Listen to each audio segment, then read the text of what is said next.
India's number 1 varicose veins hospitals ఐబీసీను సంప్రదించండి. మీ నొప్పి లేని ప్రయాణాన్ని ప్రారంభించండి. నమస్తే రమగారు. నమస్తే జయ.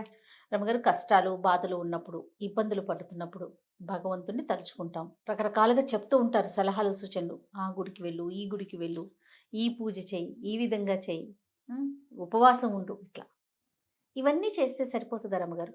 వీటితో పాటు ఇంకా చేయాల్సింది ఏం లేదంటారా? ఇవన్నీ ఎవరు ఎప్పుడు ఎలా చెప్తారు జయ? ఏ మార్గము లేదు, ఏం చేయాలో తెలియట్లేదు, పిల్లాడికి ఉద్యోగం రాలేదు, వాడికి చదువు రావట్లేదు, లేకపోతే మా డబ్బులన్నీ పోతున్నాయి, మాకేదో అవుతుంది, మీ ఇంట్లో ఉండబుద్ధి కావటం లేదు, ఇంట్లో ఏదో నెగిటివ్ షేడ్స్ ఉన్నట్టు తెలుస్తుంది, ఇలా గోడు వెళ్ళబోసుకున్నప్పుడు జనరల్గా ఎవరైనా పిల్లాడికి ఉద్యోగం రావట్లేదు 4 ప్రయత్నాలు చేశాకేగా రావట్లేదని చెప్తారు, అంతేనా? ఏదైనా వేరే సలహా చెప్తారనే అడుగుతారు. అట్లాంటప్పుడు ఏం చెప్తాం మనం? మానవుల వల్ల కానివి మానవ ప్రయత్నంతో కాకుండా ఉంటే కనుక దైవ సహాయం తీసుకో. ఈ దైవ సహాయం తీసుకోవడానికి మనకి వివిధ రకాలైన మార్గాలు ఉన్నాయి. మనకు 5 మతాలు కనపడతాయి దైవ అనుసరణ మార్గాలు. శాక్తేయము, శైవము, వైష్ణవము, శాక్తేయము, సౌరము, గాణాపత్యము, 5 రకాలు. ఈ 5 రకాల దైవారాధనల్లోనూ మనకి ఫలితం లభించవచ్చు. బేసిక్ రూల్, నీ వల్ల కాకపోతే నువ్వేం చేస్తావు? నీ వల్ల కాల, ఏదో ఎత్తలేపోయావు, దారిపోయే సాయి మీద సాయి కొంచెం ఎత్తరా నాయనా అంటే ఒక్కడొస్తాడు. సాయి నువ్వు ఇంకా 5-6 అయినా కూడా లేవలేకపోయారు, దేవుడా అంటావు. ఆ టైంకి దేవుడు కాదు, మనమే కదుపుతాం. దైవనామస్మరణ తర్వాత కదిలిందని మనకి తెలుస్తుంది. అంటే ఈ శక్తిని మించింది ఒక అతీతమైనది ఒకటి ఉన్నది అని మనకి ఫీల్ అవుతాం. ఎందుకంటే 2 గంటల నుంచి మనం 6 కలిసి లాగుతున్నాం ఆ వస్తువుని, 6 కలిసి నడుపుతున్నాం ఒక కథని.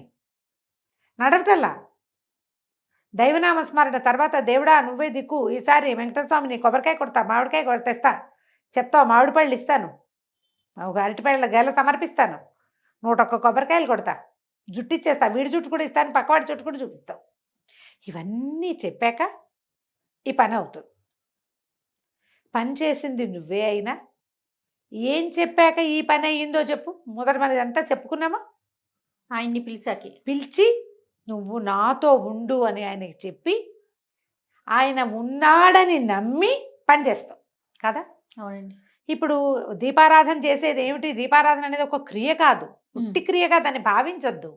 దైవనామస్మరణ చెయ్యి, దేవాలయానికి వెళ్ళు, ఓ పూజ చేసుకో, ఓ చోటకి వెళ్ళు, ఓ తీర్థంలో స్నానం చెయ్యి, ఓ ఉపవాసం ఉండు, రోజు ఒక కొబ్బరికాయ సమర్పించు, సుందరకాండ పారాయణ చెయ్యి, శ్రీపాద శ్రీవల్లభ చరితామృతం చదువుకో, గురుచరిత్ర పారాయణ చెయ్యి.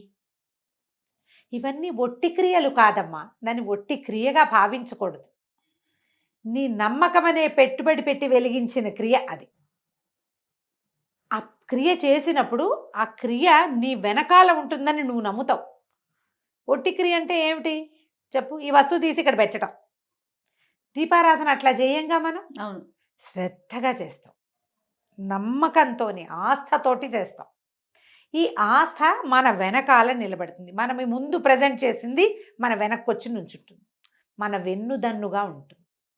ఇది చేస్తే సరిపోతుందా అంటే చేస్తే కాదు, చేసి పారేస్తే కాదు, చేస్తూ ఉంటాయి. ఒకరోజు నువ్వు దీపం పెడితే, ఒకరోజు దేవాలయానికి వెళ్తే అవుతుంది పని అని ఎవరైనా చెప్తారామ్మా? అస్సలు కాదు. నిత్య దీపారాధన అంటాం, అందులోనే మనం చెప్తాంగా రోజు దీపారాధన చేసుకో, 2 పూట్ల దీపారాధన చేయి. సాయంకాలం దీపారాధన మా ఇంట్లో అలవాట్లేదండి, మా వాళ్ళు ఒప్పరు అంటే నేను చెప్పా ఒకళ్ళకి జయ, అగరబత్తి వెలిగించండి ప్రతిరోజు. మీ ఇంట్లో పట్టం దేవుడి గుడి లేదు, హిందూసే, దేవుడి గుడి లేదు మాకు, మా ఇంట్లో 2 క్యాలెండర్స్ ఉన్నాయి. జరిగింది చెప్తున్నానమ్మా. వాళ్ళ పర్మిషన్ తీసుకుని ఈ వాక్యాలు ఇప్పుడు చెప్తున్నా. ఎప్పుడో సందర్భం వచ్చినప్పుడు చెప్పడానికి ఈ వాక్యాలు పక్కన పెట్టుకున్నాను. నేను ఎవరెవరికి అగరత్తు వెలిగించుకోమని చెప్పానో, అగరవత్తులు చూపించండి, ధూపం వేసుకోండి అని చెప్పానో 100 మంది ఎస్ అని పెట్టాలి. ఈ వీడియో కింద మెసేజ్. ఒట్టి ధూపం నేను 100 మందికి చెప్పుంటాను జయ ఈ మాట. అదేలేండి. ఒట్టి ధూపం వెలిగించండి అమ్మా, అగరబత్తి వెలిగించండి, దండం పెట్టుకోండి, భగవంతుడా నాతో పాటు ఉండు, నేను ఏ పని చేయాలో ఆ పని పూర్తి స్థాయిలో చేస్తా, నేను ఇది చేసి అది మానేయను, అది చేసుకుంటా, నా పని నేను చేస్తా, నువ్వు నాతో ఉండు, నన్ను గెలిపించు, నన్ను నడిపించు, నన్ను ముందుకు తీసుకెళ్ళు, నీ పట్ల నమ్మకంతో ఉంటాను నేను. ఏదైనా ఇస్తా కాదమ్మా, ఇవ్వటం కాదు, తాత్కాలికంగా ఇచ్చేయము మనం, ఇచ్చి వదిలేసేయము. పక్క వాళ్ళకి వాళ్ళు మనకి ఇచ్చిన పంచదార తిరిగి ఇవ్వటం లాంటిది కాదు భగవంతుడికి ప్రామిస్ చేయటం అంటే. మన ఆత్మతో మనం ప్రామిస్ చేసుకోవటం, మన కడుపుకి మనం అన్నం తింటం లాంటిది. ఇప్పుడు ఎవరికైనా పెట్టామనుకో జయ, అంత పెడతావు, వాళ్ళ పొట్ట చూస్తావు నువ్వు, తెలీదు నీకు అంతేగా. చాలిందా లేదా వాళ్ళ ఎక్స్ప్రెషన్ బట్టి నీకు తెలియాలి. అదే నీ సంగతి అయితే నీ పొట్ట ఎక్కడ నిండుతుందో నీకు తెలుసు కదా. అంతే. ఇంకొక ముద్ద మజ్జిగాను, అబ్బో ఇంతైతే ఎక్కువైపోతుంది, ఇంతైతే నీకు తెలియదు, ఖచ్చితంగా తెలుస్తుంది. మనకు తెలుసు కదా. మనతో మనం మనలోని భగవంతుడికి మనం ప్రామిస్ చేస్తున్నాం. ఇది నమ్మి చేస్తే మీరు ఏ పని చేసినా మీ పని అవుతుంది. నమ్మకమే. అంతే. ఇది ఒక క్రియగా చేయకూడదు. దీపారాధనో, దైవ దర్శనమో, దైవనామ స్మరణో, ఓ భజనో, ఓ ధూపదీప సమర్పణమో, ఒక పంచోపచారాలు చేయటమో, ఓ దేవాలయంలో ఎదురు ఒక సేవ చేసుకురావటము. రోజు వెళ్ళి దేవాలయం వాకిట్లో ముగ్గేస్తావా, దేవాలయం లోపల తుడుస్తావా, దీపాలు తుడిచిపెడతావా, వాళ్ళకి విగ్రహాలు తోము పెడతావా, నియమం నీకు నువ్వు చేసుకున్న ప్రామిస్ ప్రకారం చెయ్యాలి ఆ పని. ప్రామిస్ అంటే ఏంటమ్మా, నిలబెట్టుకునేది కాదు. అంతేగా. ఊరికే చేసి మానేసేదా కాదుగా. ఇలా చేస్తే మీరు ఇంకేం చేయక్కర్లా, మీరు ఏ పని చేస్తున్నారో ఆ పని చేసుకోండి. మీరు ఒక ప్రామిస్ తీసుకుంటే దాని మీద నిలబడి ఉండండి. అది మీతో నిలబడుతుంది, మీ వెనకాల నిలబడుతుంది, మిమ్మల్ని నడిపించడం అది పరిగెత్తిస్తుంది. అంతే. ఇలా చేస్తే ఏదైనా అవుతుంది, సక్సెస్ అవుతారు, ముందుకెళ్తారు. సక్సెస్ అవ్వటానికి సరిపడా మార్గము, సక్సెస్ చేయటానికి సరిపడా మనిషో మీకు కనపడతాడు. ప్రతి వాళ్ళు వాళ్ళ వాళ్ళ జీవితంలో ప్రశ్నించుకుంటే జయ, ప్రతి మలుపులోనూ మనకి సంబంధం లేని వ్యక్తులు ఎవరెవరెవరెవరో మనకి సహాయం చేస్తారు. గుర్తు చేసుకోండి. అవును కదా. ఆ మలుపు, ఒక మలుపు, ఒక స్టాప్, ఎక్కడో ఆగిపోయాం, మనకు అసలు తెలియదు. ఏదో ఒక వాక్యం, ఒక మాట, ఒక ప్రకటన, అదైనా మన అక్కడ తీసుకెళ్తుంది. ఈ ప్రకటనో, ఈ వాక్యమో, ఈ మనిషో ఎవడు, నువ్వు భగవంతుడి పట్ల పెట్టుకున్న నమ్మకం ఆ రూపంలో వస్తుంది. ఇప్పుడు మనంతట మనం పుట్టలేదు, మనంతట మనం పెరగలేదు, మనంతట మనం చావము. ఇదంతా నడిపేవాడు ఒకడు ఉన్నాడన్న నీ నమ్మకమే మనల్ని నడిపిస్తుంది. ఆ నమ్మకానికి నువ్వు ఇచ్చేదే నువ్వు చేసే దీపారాధనో, దైవారాధనో, పూజో, పునస్కారమో, తీర్థయాత్రో, ఏదైనా తీర్థాటన చేయటమో, ఇవన్నీ కూడా దానికి నువ్విచ్చే బహుమతులు. అంతే. దాంతో ఏమవుతుంది, నీ నమ్మకాన్ని బూస్టప్ చేసుకుంటావు. నువ్వు ప్రతి వాకిట్లో నువ్వు ముగ్గేస్తారు జయ, ఏదో 2 గీతలు గీస్తావు. నువ్వు ఇంకొంచెం ఇంకా కాస్త బాగా పెద్ద ముగ్గు, వాకిలంతా చక్కగా తుడిచి బాగా శుభ్రంగా చేసి, దాన్ని ఇంకా తెల్లటి ముగ్గు తెచ్చి ఇంకొంచెం పెద్ద ముగ్గే, కళ ఎట్లా పెరుగుతుందమ్మా. అవును. నిన్న సాయంత్రం నువ్వు చాక్ పీస్ తోటి 2 గీతలకి ఇవాళ పిండి ముగ్గుతోటి ఇంత పెద్ద తెస్తే లుక్ మారిపోదు, అద్భుతంగా ఉంటుంది. ఎట్లా మారుతుంది. అలాగే నీ నమ్మకానికి ప్రతి చిన్న చిన్న ఎడిషన్స్ చేయండి. మన నమ్మకానికి మీరు చేసిన ఎడిషనే మీ తాలూకు ఫ్లరిష్మెంట్ని చూపిస్తుంది. మీరు ఎట్లా ఫ్లరిష్ అవుతారో కనపడుతుంది. ఇదంతా నాదనుకోకూడదు. మీరు మనం ఎక్కడ ఆగిపోతాము, రేపొద్దున ఆగేది ఎక్కడ ఆగుతాము, అంతా నేనే పగలు తీశాను అనుకుంటే ఆగిపోవటమే. నేనే చేశా ఇదంతా నాది కాదు. నా నమ్మకం, నాతో ఉన్న మహత్తరమైన దైవశక్తి, నేనెంత నమ్మాను భగవంతుడిని, అది నన్ను గెలిపించింది, అది నన్ను ముందుకు తీసుకెళ్ళింది. అది మీరు పబ్లిక్లో చెప్పుకోకర్లా, మీ లోపల తెలిసినా సంతోషం చాలు. అందుకని ఒకవేళ మీకు ఏదైనా సమస్య ఉంటే, ఏదైనా ఒక బోధ ఉన్నప్పుడు, వాళ్ళు పెట్టారు దీపాలు, వాళ్ళు రోజు పెడతారు, అయినా వాళ్ళకి ప్రాబ్లమ్స్ ఉన్నాయి అనుకోవద్దు. వాళ్ళది వాళ్ళదే, మీది మీదే. అందరూ అన్నమే తింటారు. ఒక్కొక్కళ్ళు ఆవకాయ కలుపుకుంటాడు, ఇంకోటి మాగాయ కలుపుకుంటాడు. అవునా కాదు? అంతే కదండి. అందరిది పొట్టే, అందరి శరీర నిర్మాణం ఒకటే రకంగా ఉంటుంది. ప్రతివాడికి పొట్ట బెడకిను కింద భాగానికి మధ్యలోనే ఉంటుంది, సహజం కదా. అవును. కానీ దానికి ఇచ్చేది, అది రియాక్ట్ అయ్యేది, అంత సిస్టమ్స్ ఏమీ కదా జయ మనకు ఉండేది. కానీ రియాక్షన్స్ వేరు కదండి, వేరు ఉన్నాయి కదా. ఇది అట్లా ఆలోచిస్తే కనుక మీరు ఏం చేయాలి అనే బోధని ఫాలో అయ్యి తెలుసుకోండి. మళ్ళీ ఇందులో కూడా నీకేదో బోధ ఉంది, నేను బోధే ఫాలో అవుతాను, చేయాల్సినవన్నీ మానేస్తానంటే కుదరదు. గాల్లో దీపం పెట్టద్దు. అంతేగా రమ్మగారు. నీ సొంత పని, నీ పని నువ్వు ఏ ప్రయత్నం మొదలు పెట్టావో ఆ ప్రయత్నం వరకు ప్రయత్నిస్తూ దైవ సహాయం తీసుకో. అది మానేసి ఇది చేస్తాను అనకూడదు. ఒక్కొక్కళ్ళని చూస్తాం మనం.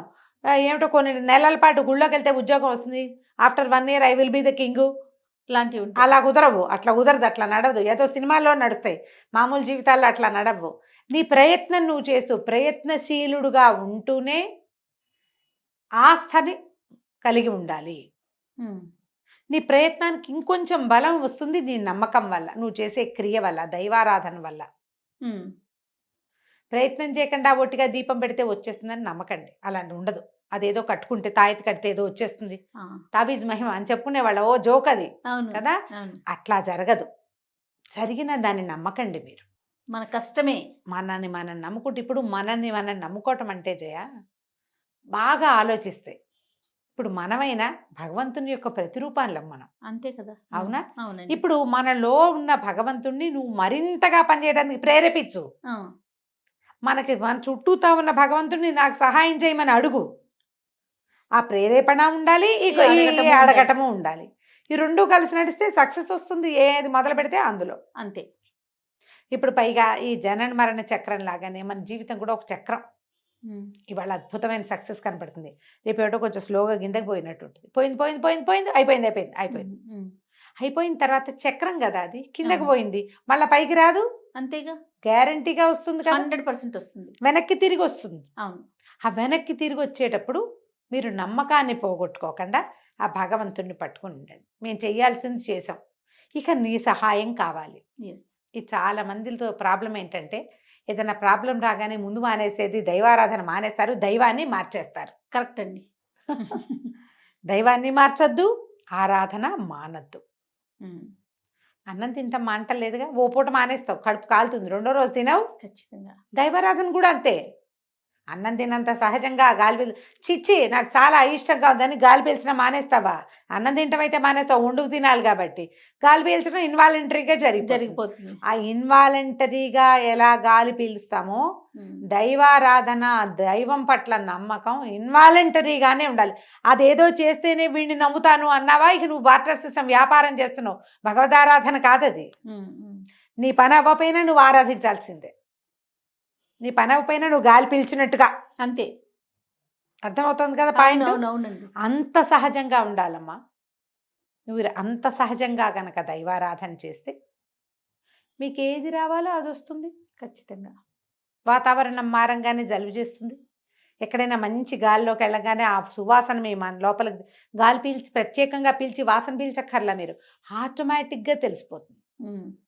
అంతే సహజంగా మీ మంచి రోజులు రప్పిస్తుంది అది. రైట్. పని మాత్రం మానద్దు. రైట్ రమ్మ గారు.